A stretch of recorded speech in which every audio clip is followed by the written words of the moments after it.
శుక్రవారము లలితమ్మానే ఇల్లు అలికితిని లలితమ్మ రంగు రంగుల రంగులు వేసి తిరంగవల్లులను తీరుగజేసి పద్మాసనమున లలితమ్మ వచ్చి కూర్చొనుము లలితమ్మ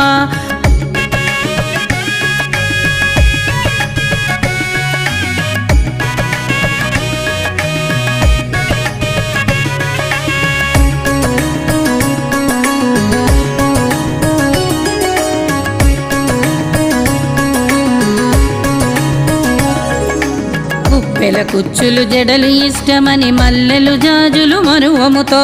జడలు కట్టితే లలితమ్మ పూజడలు కట్టితే లలితమ్మ